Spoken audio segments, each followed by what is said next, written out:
Hello, everyone. Welcome to Snap Take. This is Glazer of Snap Judgments, the official podcast of Marvel Snap Zone. And let me just tell you, I was wrong. Immediately upon reading Adam Warlock, I badly underestimated how much the +1 power, if he doesn't win his location, would really help this card. And also, I didn't really consider his interaction with Anti-Venom and certain other cards that we'll get to later this video nearly enough. Turns out that Adam Warlock is now a meta card. I'm not sure exactly how high it's going to rank. We're going to rank the top 5 cards at each cost slot in next week's podcast. But for the time being, I went and found you the best decks that run Adam Warlock for today's video. These are decks that are built around a new, I guess we're going to call it a new card, because Adam Warlock is fundamentally a new card now. So it is a Series 3 card that they've sort of reworked, so it's a new card. It's a card that fundamentally didn't exist in the meta a few days ago, and this is a brand new card. I'm going to consider it as a new card, a new design to a card that they have just fundamentally gifted upon the player base. The first deck I'm going to talk about is one that's fairly obvious. This is the Havoc Enjoyer. You've seen similar decks to this from players like Dexter, from players like TLSG. This is the top win rate version on the top of the Infinite leaderboard. This version felt best. I was able to try out quite a few, and this is, I'm pretty sure, the best version of this list. This is, I don't know who made this exact brew, but this is Derek's archetype. Derek is a former #1 player multiple times. His name for a very long time in game was Havoc Enjoyer, as he tried to make Havoc work. This was the best Havoc deck ever. It remains the best Havoc deck ever, and this is the current, in my opinion, best version, and my opinion, and the statistical opinion as well. This deck needs Havoc, Thena, Agent Venom, and US Agent. Those four are apparently non-negotiable. Thena's just too much power here. You could try Angela in that spot, but it just doesn't get nearly as tall. US Agent, because you need a way to get rid of big things. Agent Venom is, along with Bast, the way you deal with your cards having such low power, and it's a Havoc deck. More than any other card, this is a Havoc deck. Learning to play Havoc on turn 4 and 5, and learning how to work on playing your Hood at the right time if you can't get it with the negative power are the two real tricks to the deck. Sorry, get rid of or deal with the negative power. Sage, Cassandra Nova, Rocket and Groot can be Juggernaut, Negasonic, Wolfsbane. You're sort of picking your best threes that don't have too much power. This is not a deck you want to add a Gladiator, for example, because if you hit that Gladiator with the Agent Venom, you're sad.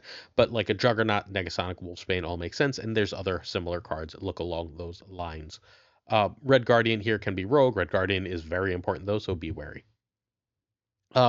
Sorry, a lot of versions of this list run Cosmo. I didn't miss Cosmo at all, and people are still playing around both Cosmo and Juggernaut, so that's really, really nice. This deck has a 65% win rate at top 10% infinite in a reasonable sample of like 70 or 80 games, which is not usually the low sample we're looking for, but it's only a couple of days since the OTA, so that's what we're getting. I also played this on stream yesterday. If you'd like to check out my stream, it's in VOD right now. You can look. I went 8-2 with this list right at the start, absolutely dominating with the list, and the losses were largely early retreat location type things. Turn 1, Bast if Hood or you have enough targets. Please note, if you have Agent Venom, hold the Bast. You can Bast on turn 3 just fine. You would like to have Agent Venom have that 5 power. That 5 power is reasonably big for this deck for numerous reasons. Kitty is your generally safe target. I would almost never play Hood unless there was the location that destroyed it or gave it or turns it into a 2-power card. Generally speaking, I'm saving Hood for if I can Bast or Agent Venom it, or if it's a late game and I've got a throw location and I just really want that demon. Turn 2, Agent Venom over Adam Warlock over Thena, which is more or less equal to Bast. Rocket and Groot is totally fine here. You want to get Adam Warlock out as soon as possible so that he's either drawing you cards or gaining power. However, Agent Venom is just too good. You want to get the max cards in deck hit by him. It is an absolute priority for this list. Why does it say RNG is fine? Rocket and Groot is not fine. Rocket and Groot should be fine under turn 3. So stop at Thena equals Bast. Adam Warlock is then your next play. Feel free to even play him if the opponent hasn't played anything and just get +1 power. It's not a big deal. Thena is generally equal to Bast because if you hit Bast with Thena, it's like you got your first Thena trigger. If you're going to make that play, though, ideally you have another 1, so you can go Thena and a 1 on turn 3. Turn 3, if you must play a 3, it's generally Cassandra Nova. It could be Rocket and Groot, but you would mostly rather play a 2+1. You're trying to play a little bit behind curve here. Cassandra is very big if you've hit it with a Bast, though, so that is worth remembering. Cassandra is also your Arishem insurance. Turn 4 is largely Havoc and a 2. That was something I was almost never doing with this deck. I had a really high win rate with decks like this for a couple seasons, and then I was playing it on stream one day, and Derek popped into chat. And Derek was like, hey, why don't you index a little bit more on Havoc on turn 4, because then you've basically played a 12 power card, right? That is really, really powerful. Look at the location. See if there's a location where you're going to need that 12 power, that extra 4 from Havoc, and consider. Also look at your hand and see if you don't have too many 3 drops, if you can get, this is a really good spot for that demon, if you can get Kitty big enough, stuff like that, because then all of a sudden you're playing 2 and 2 or 3 and 1 the rest of the game. If you can pull that off, you've got a lot of serious, serious scaling. Cassandra and a 1 is also fine here. Again, this is noting that you've played either Agent Venom or Bast on Cassandra. You generally don't super want to play Cassandra on turn 4 or later if you didn't already give it the +3 power, or it's an Arishem match. You will, but it's like not your goal. It's also actually pretty good to do that against these Scar decks, because then every 10 they draw will be a 9, and that's pretty good at slowing down Surtur, slowing down them getting that cheap Scar. Turn 5, Red Guardian / Rocket and Groot with Havoc and US Agent. Havoc and 2 or Cassandra and 1, when you play Cassandra 1, if it's really big, can be snap conditions. You should be able to look at the board and see how much power your opponent is developing, and they don't realize how much power you have. If you've got a good hand and you've got those plays, it's a snap on 4. Turn 5, Red Guardian, if it hits something good, with Rocket and Groot and Havoc or US Agent are snap conditions. You can also play a 3+1 if you played Havoc here, like a Red Guardian and a Kitty, a Red Guardian and a Demon are totally fine plays here. But Havoc and US Agent are just incredibly powerful. You played 8 power in Havoc, and then US Agent often plays for 7 to 10 power. Excuse me, not 7 to 10. About 9 to 12 power in general for this. So if you can pull that off, you've just played a crazy, crazy powerful turn 5. That can be a snap. Red Guardian and Rocket and Groot. If you've got Prio, Rocket and Groot is absolutely incredible. Again, that could be Cosmo. Or if you can Red Guardian something key. Rocket and Groot is less likely to be a snap than the other plays here. Turn 6, you want Sage and Demon, or US Agent and Demon, some combination thereof. If you've got 5 energy, you want Sage and US Agent. In general, Sage is generally speaking huge in this list. It is not difficult to get a 10 plus power Sage, largely because she's going to start very often with that 3 power. So that's how you play this list. It is excellent.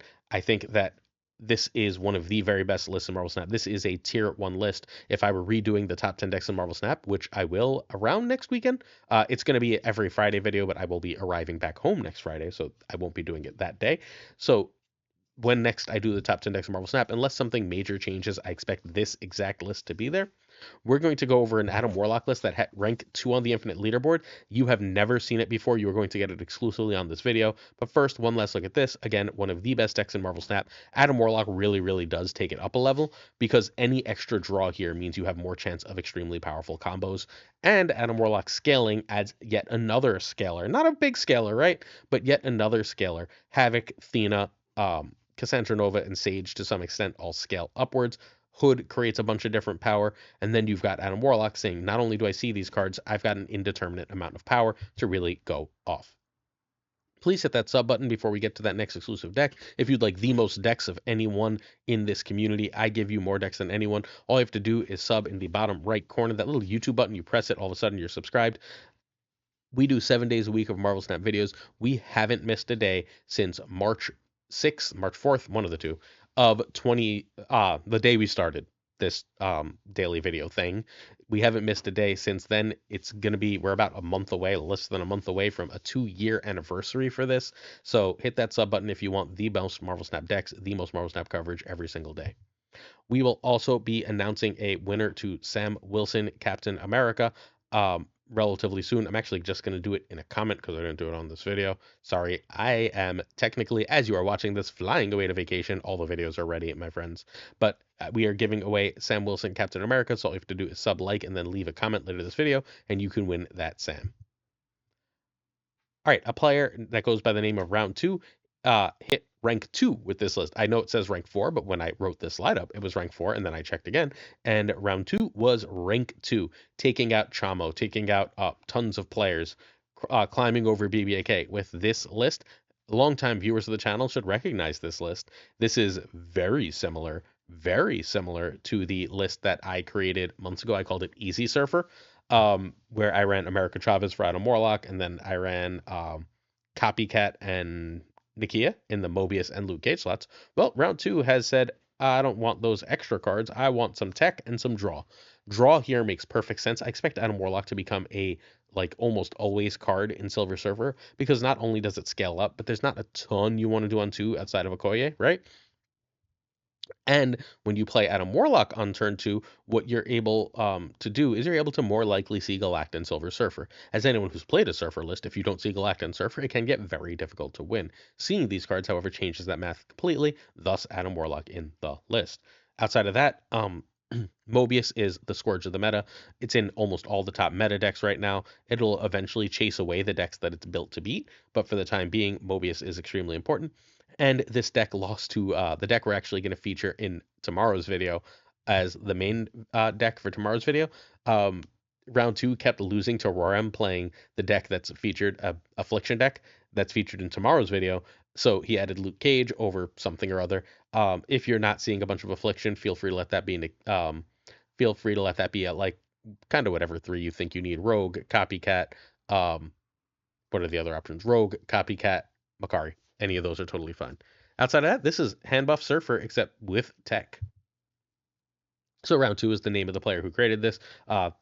Props to, once again, Rorem Plays on Twitch. We put this together. Rorem had like the base of the deck from playing against it, and then I went and checked a couple VODs to put together the rest of this one, and we got there. This deck needs both Sebastian Shaw and Galacta. One of the beautiful things about Surfer right now is look at all those cheap cards. Red Guardian and Mobius can be Rogue, Copycat, Cosmo, Juggernaut, Negasonic, and Makari. If you don't have Fastos, though, you kind of need Hope Summers. That's the only real replacement. You could also replace one of the Red Guardian Mobius cards for Hope. Hope is very, very good in the Surfer list. Don't sleep on it. I want to go card by card and explain use case here before we go forward. So Adam Warlock is here largely to be a turn 2 play. Adam Warlock or Okoye are your turn 2 play 99.9% of the time. Warlock says, I'm going to try and draw, right? You're mostly just playing a Fastos on it after, so like don't go crazy. But if you go Fastos Galacta, you should be reasonably good at drawing. And even if not, you're scaling upward, and that scaling power is decent. Opponents aren't always going to contest your Warlock. Sometimes they're going to be trying to get their Warlocks or Iron Patriots off, and you get extra value there. You also have the opportunity to fairly often play Adam Warlock on turn 5 with another card. Like if you go Brood and Warlock on turn 5, that's a 15 power lane out of nowhere. You're probably going to get that Warlock draw, and you do that when you're looking for specific extra cards, whether that be Sebastian Shaw, Silver Surfer, or Red Guardian. Forge is here largely to be a turn 5 play, while Adam Warlock is good on turn 2 or 5. Forge is largely a turn 5 play because you don't want to play Brood early. Brood plus Shaw is 12 power. Galacta plus Brood, Forge plus Brood is 12 power. Galacta plus Brood is 15 power. That extra 3 power is a ton. You will once in a while forge into Shaw, but you really don't want to. And sometimes if I'm pretty sure like my curve is going to get awkward, I'm fine to forge into Fastos and just make Fastos a reasonable threat. But again, these are not plays I want to make. They're plays I'll make rather than just nothing. Okoye is the other really good 2-drop, and I'm basically choosing between Okoye and Adam Warlock based on my hand. If I need to draw too much, then Adam Warlock is obviously better. But Okoye hitting Brood or hitting Shaw is so good that it could change my math. It's going to depend on the game, but Okoye is another great turn 2 play. So Forge is your turn 5-2, Okoye is your turn 2-2, and Adam Warlock kind of works for either depending on where you are. Brood is meant to be 15 to 21 power. You want to Galacta and Surfer it. It's one of the best cards in the game. It's one of your 2 big power plays. Don't sleep on it. Luke is protection. Affliction is on the rise. KM has started covering Affliction more. I'm going to tell you about the best Affliction deck tomorrow again because y'all didn't listen the first time. It's got the highest win rate at High Infinite. So Luke Cage is basically saying, I don't want to just lose that matchup. I'm sick of losing that matchup. Let's go. Surfer in the Surfer deck is good. It puts a lot of power. So even with just Brood, that's 6 power, right? So you play a 3-on-3, that's 2 power. You hopefully don't play a 3-on-4. You play a 3-on-6, that's 2 power. So now we're at 4 power for Surfer. You play a 3-on-5, now Surfer is 6 power. If one of those is Brood or Shaw, you can add an extra 4 power to that. So now Surfer is 10 power. You play one more 3 on turn 6, that's 12 power. Surfer's playing for about 314 in power. You do have to build your whole deck for that, but that's a ton of power. Mobius is here because Mobius is an auto win for some matchups, largely. It's really good against Death. It really makes that discard matchup, if you're sick of losing to Swarm, significantly easier, but it also just shuts out negative. It wins a lot of games. It's very good. Nakia is the second most likely 3 you are to play in turn 3. you are aiming for Fastos. But Nakia is really good, especially if you already have your Shaw and Brood in hand. Fastos is better if they're not in hand by a lot, but if they are in hand, Nakia is absolutely excellent. She is going to, again, she is playing for +3 power on just Brood, +3 power on just Shaw. That alone makes her a 3/6, right? And then anything else she hits that you play, she's now 3/7, 3/8. She's playing for just a lot of stats. Very good card. She often gets skipped though, because you're going to your main goal on turn 3 is to play Fastos, because Fastos hits a um Shaw, a Red Guardian, a Mobius, or whatever, and makes it 2, you get an extra 3 out on turn 6 when you go 3 and now 2 on turn 6, and that's insanely strong. Sometimes also Galacta costs 3, and you draw Galacta a turn late. You draw Galacta on turn 6 instead of, sorry, on turn 5 instead of turn 4, but Galacta costs 3, and you can play Galacta with a 2-drop on that turn, and now you're still getting extra value out of Galacta. That kind of thing is what Fastos really allows, while also the +2 power on Brood or Shaw just for drawing them, and +2 power on anything is just a really, like a lot of power. Fastos is a great card for these reasons in this list. It is your preferred 3. It's what you're trying to do. And Nakia is your sort of backup generalist 3. However, for most matchups, you would like to get out either Luke Cage or Mobius. So generally speaking, you'll be playing a deck where either Luke or Mobius will add you extra value, and you're going to want to get them out. So that's going to sort of stunt Nakia's value a little bit. But it's good to have, because you don't always know whether you're going to need Luke or Mobius by turn 3, and you're going to have to sort of mess around and figure that out. Red Guardian is your next card. Red Guardian is more and more the 3 play. It very rarely was, but sometimes you're just going to want a Red Guardian there, Adam Warlock, and say, stop drawing cards. Red Guardian there, whatever key card, and just say, no. Thank you, though. I was able to Red Guardian and Iron Man and steal a victory with this list. Red Guardian's great. It's the best tech card. I really hope it's series drops. They'll be announcing series drops later this week. Shaw is your other power card along with Brood. Shaw plays for crazy power. If you hit a Koye, Shaw is already a 3/7. If you then hit it with Fastos, you're now at a 3/10. If you hit it with Galacta, you're adding another 5, 3/15. If you then play Surfer, you're at like a 3/20. That's just game-winning power. And you don't have to hit it with all of those, right? Just being able to play like a 3/14, 3/15. You've got 2 3s that are representing like 15, 20. Well, you got 3 3s that are representing like 15, 20 power. Brood, Shaw, and Surfer, and that's amazing. People were running Gwenpool in Surfer decks forever. Galacta is just better because Galacta is targeted. The cards you want to hit here are Brood and Shaw. Look, you're not turning down 3 power on anything. As anyone who's played a mid-range Galacta, stay tuned for that soon, can tell you, just hitting a Galacta unlike a Nakia is fine, right? All of a sudden, that's a 3/6. 3/6 is great stats. You're perfectly happy. But when you can use it to give +5 to Shaw, or when you can use it to give a whopping +9 to Brood, that is a whole different ballgame. The trick for Galactic on turn 5 is to play the secondary card under her if you need to be sure it's safe and you want to be careful with your ordering. So you could go like Okoye under Galacta, Forge Warlock under Galacta, and then you can play Brood elsewhere. And if you want to make sure that your buff is safely going in the right spot, because she is not going to buff her own lane.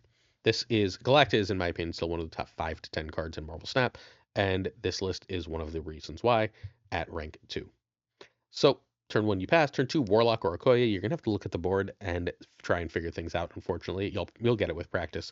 I generally am going Warlock first right now, but like, what has my opponent played? How many cards are in my opponent's deck, so on and so forth, are going to really influence that. Those are both better than Forge, though. Turn 3 Fastos over Nakia over Mobius over Luke. Mobius is colored green to let you know that Mobius can be a snap condition. If you're pretty sure they just dropped a Ravona and you think they're going to drop a negative, your Mobius is a snap condition, for example. Turn 4, you want Galacta. Galacta is almost always a snap condition. If you have either Brood or Shaw and Surfer, or Brood and Shaw, I would usually snap on Galacta. Again, I'm going to say this every video until everyone gets it. Snapping does not mean I'm going to win this game. I'm guaranteed to win. It means I am favored. Stay to find out why I am favored, or run because you don't have your stuff. Turn 3, you play Galacta over 3, and it's the same basic 3s as turn 3. You can also play Red Guardian on either 3 or 4. It's just hyper specific, and Red Guardian can also be a snap. Turn 5, Forge and Brood or Shaw. If you can Forge and Brood or Shaw on turn 5 with either Galacta or not, then that's a snap condition. If you have both Brood and Shaw and Surfer, that's usually a snap. You can play 2 3s if Fastos was kind to you and gave you a 3 that costs 2 as well instead of Forge. Turn 6 is the last 3 in Surfer, and then you usually win because this puts up crazy power while having way more control than it sees. We're going to look at the best general Thunderbolt Ross deck next, but first, one last look at the rank 2 Surfer. This list is absolutely stellar. Again, rank 2. We had a top win rate deck, 65% win rate with a Warlock deck, and now we have the rank 2 deck. I don't know what to tell you. This card sure does seem legit at this point. Last chance review for Thaddeus Thunderbolt Ross.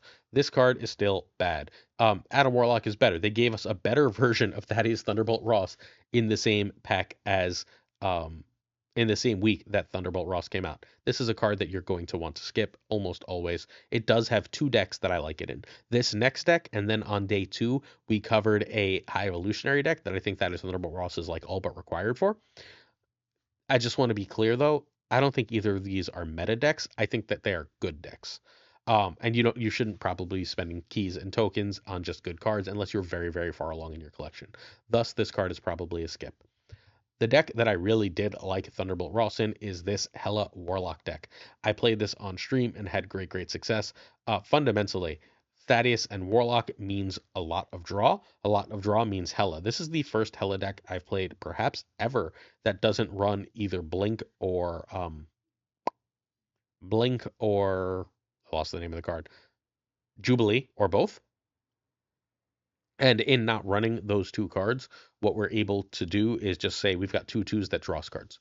We're not going to try and like mess around with late plays to get Hela. We're going to draw into Hela most of the time. If Thunderbolt Ross gets you 2 cards, you're pretty likely to see Hela. If Adam Warlock gets you 1 or 2 cards, you're fairly likely to see Hela. And in this deck, we're fundamentally using Swordmaster and Gladiator to make sure that we can draw with Adam Warlock.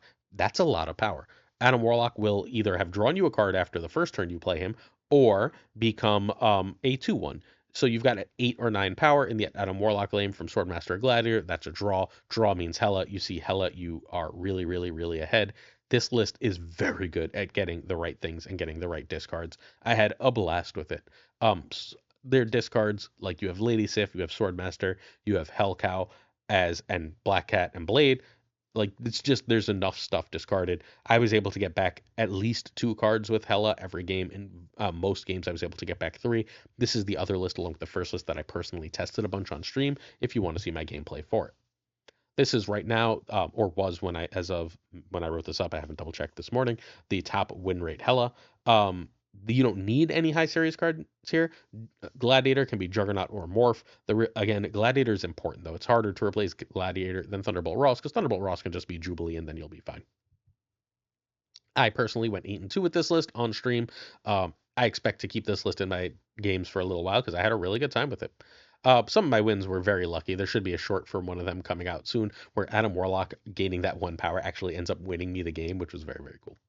Turn 1, you have Blade if Infinite, kind of wherever. Turn 1, Blade if Infinite, and you'll play Blade if Infinite over most things, kind of whenever it pops up. But outside of that, you are passing turn 1. Turn 2, Warlock, you snap if Gladiator or Swordmaster with a good target. Swordmaster's good target here is generally speaking going to be Arrow, but honestly, I'll Swordmaster off a Gladiator and just get a Gladiator back at the end of the game just freaking fine. You can also snap if you have Hela relatively early and multiple discarders that you're safe to play. Warlock is better than Ross in this deck. Again, Ross is not quite that good. Warlock is generally better than Ross if you have Gladiator or Swordmaster. If not, you're perfectly fine playing Ross. You're usually going to get 1 card off Ross. And that card you get off Ross, the really, really nice timing of Ross, it happened twice on stream, is that if you draw Black Cat with Ross, it's going to immediately discard itself. And I absolutely love that. Turn 3, Lady Sif if Death. You're usually saving Lady Sif for Death. You will also Sif if Infinite is the only 6 in your hand, just fine. You will also play Gladiator or Swordmaster if Warlock. I will Sif off a Death over playing Swordmaster, because remember that Sif is odd, and Swordmastering and hitting Sif feels like crap. Also, randomly, things get destroyed in Marvel Snap, and you want to make sure that you get rid of Death with Sif when you can, especially if Hela's in hand. Turn 4 is Hellcow or 3. You have a lot of turn 3 plays between Sif, Gladiator, and Swordmaster, so reasonably often it's just going to be the second of those. Turn 5 is your last discarder or Arrow. I was fairly often going with a Warlock and a Gladiator, a Warlock and a Swordmaster on turn 5 instead of Arrow. That is less power, but it does give me that extra draw if I'm looking for Hela. Or if I've still got the other thing I can do if I'm looking for Hela, sometimes my hand is relatively weak and I know I have Hellcow and I want that extra draw if I have Hela to make sure I can discard 1 extra card at the end. Turn 6, Hela. Nice and simple. Play Hela. at the end of the game if you can't play Hella Run. That's it. This list felt very good. Again, like genuinely, I was shocked at how good this felt. Thunderbolt Ross and Adam Warlock worked really well together in this in a way I did not expect. Outside of that, but this list did feel good. Outside of that, for Thunderbolt Ross, I don't suggest everyone run and pick up the card that is Ross for this. Toss Jubilee in if you have Gladiator, and all of a sudden you have this really, really great budget deck that I hope you give a try. Hey, check me out on stream. Next, I think it's going to be Sunday. I will be doing our stream-abration. I'm going to say in tomorrow's video, by the way, that I don't know what day it is. The mysteries of recording times. But next Sunday, we're going to do our big stream-abration. That's going to be our stream-abration for the month of February, where we are going to celebrate all things Marvel Snap with massive giveaways. So make sure you come, join, and check that out if you want to get some cool stuff, win some cool stuff in Marvel Snap. Next Sunday, check out twitch.tv/PulseGlazer exclusively on there. All right, season pass question. Are you going to be on for it'll be Sunday, apparently. Things got settled. Are you going to join the streamathon? Yes or no? Yes, I can make it. No, I can't make it. You got 7 days to hopefully decide. So hopefully I will see you there. Come check it out. Our last deck is a Chamo style deck. I think this one is actually from TLSG. So go check out TLSG on YouTube if you want more. But this is just sort of a good stuff build that runs Adam Warlock to see the good stuff. Because for this list, if you don't see Galacta or Gwenpool, you just don't really have enough power to win. So Adam Warlock is saying, I need to see those key cards fundamentally. And if you can see those key cards, you should be very, very ahead. Zabu is also redonkulously important. If you can play Zabu by turn 3, it really, really helps this list because you want to hit at least one of your 4s with that Zabu. It again can change the whole fate of this deck. This was the highest win rate deck. I did not try this out personally. This was the highest win rate deck at top 50% infinite, but it wasn't anything special at top 10% infinite. So it's possible this goes away, but this does seem like a fun build, and I wanted to show it. You can find Chamo at twitch.tv/Chamo92. You can also go over to TLSG, those letters TLSG Snap on YouTube, and I believe he's playing this list. I don't know if it's exactly this list or not. Again, I'm running out of time before I go on vacation, so I'm doing my best here, fam. But yeah, go check it out. This deck needs Zabu and Galacta. Iron Patriot and Sam Wilson can be Angela and Thena. Gwenpool can be Captain Marvel. I'm not 1000% sure it's not better as Captain Marvel, but then you're really reliant on Galacta. Red Guardian can be Rogue. Rock and Groot can be Hope or Elsa. So this is a 61% win rate at top 50% infinite. Turn 1, you want Zabu over Kitty. Turn 2, Zabu over Sam over Iron Patriot over Warlock. And now Zabu can be a snap condition if you have all the 4s in the deck. You can wait to see locations, though, before you make final decisions for any turn 1 type snap. Turn 3, Galacta over Gwenpool over Iron Patriot over Warlock over Rock and Groot. So Galacta early is a snap condition. Gwenpool early is a snap condition. You will play Iron Patriot or Warlock still on turn 3 if you have to play Zabu on turn 2. You'll also play either of those with Zabu on turn 3 if you have 4s in deck. Over Rocket and Groot. Rocket and Groot is your general, it's a 3, I need to play a 3 play. Turn 4, Galacta over Gwenpool. Galacta is still a snap condition on 4. Gwenpool apparently has now fallen off, though, depending on your hand, obviously. Turn 5, Shangra Enchantress. You can also play Galacta and Kitty if you just run to Galacta. All of a sudden now your Kitty is a threat. You can play Juggernaut if it's going to clog a lane, or Red Guardian if it shuts something big down with a 2. Juggernaut to clog is often a near snap, while Red Guardian is a snap if it's going to hit like an Iron Man or something key like that, especially with priority so they can't mystique it. Turn 6, Shang, Enchantress, Juggernaut, Red Guardian. Basically, you want to play 2 of those. That's why Zabu is so important. If you can't play 2 of those, it does get a little more challenging to win. Although, if you had Galacta and you can win a lane with Juggernaut, then you can play like a Kitty in a Captain America lane, play Kitty with like Iron Patriot at the end of the game, and still pull off a reasonable amount of victories as a cat gets ready to jump on me. Stream team, I'll be away for the week, so if you want to see the gameplay for these decks, please check out the stream team. Today is Sunday, so at 1 p.m. Eastern, Behaved will be streaming a whole bunch of Adam Warlock decks for you. Please go check out our friend Behaved. In addition, tomorrow we've got Gregor2424, and check Father Newman's YouTube for a video of yesterday and the week's best decks. Questions of the day, then we're almost out of here. So first, there's a She-Hulk bundle that I didn't bother reviewing. I just want to make it clear. If you don't own Anti-Venom and you can get to 5,000 gold, buy the Anti-Venom bundle. People are going to go, but, just do it. It's the, Anti-Venom is an S tier card. Cool. I had Lauren Whatevs do the math on whether you'd be better off saving gold as necessary for the new game mode in order to get as many Unknown Series 4 and 5 cards as possible. And the answer is fundamentally if you can reasonably expect to get a better card from that mode than Anti-Venom. I do not believe that mode that comes out in 2 weeks can, if you get 4 random cards, that you can reasonably expect to get a better card than the A or S tier Anti-Venom. As such, save gold for the Anti-Venom bundle. If you own Anti-Venom, save gold for that new mode, and unless you're like collection complete, at which point who cares what you use your gold with, right? If you are looking for the max amount of series 4 and 5 cards, save your gold for the new mode. No, we don't know exactly what that math is going to be. Anti-Venom bundle is still probably better value even at 5,000, and that's where we're going to land on this question.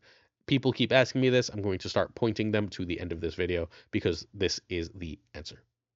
Curiously asks if they should separate token variants like squirrels in the custom card section and start selling variants for them in the shop. Where would you price them? I think for like 1,400 gold, I think that would be really cool and people would buy the crap out of them. If you could buy and attach a token squirrel to your squirrel girl for 1,400 gold, I think that would be really, really great, and it would really, really deplete people's gold resources very quickly in a way that would really benefit them in terms of making more money, while also being fair and fun for the community. So that was what I would do in that exact instance. Thanks for the question, Caretix. Patreon.com/snapjudgments is where you can find us if you'd like to support the channel a little bit extra. Certain tiers of support on our Patreon come with on-air thanks. I'm going to say thank you to Ocularis, Abigail Giesland, Mandatory Burnout, Irregardless, LAB, Inc., I Am Frostman, Hotan Davidete, Thinking Poker, Primed Ryan, Ryan Wood, Ryan Burke, Caretix Lee, Koire, Kazuchi, Archangel 3K, Black Dahlia, Perofros, The Goat Seeker, Goatsy, Hallowed, Nightmare, Only Fox, Synth, Sup Synth, Fat Nerd, Dirty Casual, our favorite Dirty Casual, Mr. Kerfuffle, Cables, Cables, Welcome Home Cables, and Mr. Kerfuffle, kidding me with the ugliest variant. Not the ugliest variant, but ugh. He got a God banana split. Yum. Excuse me.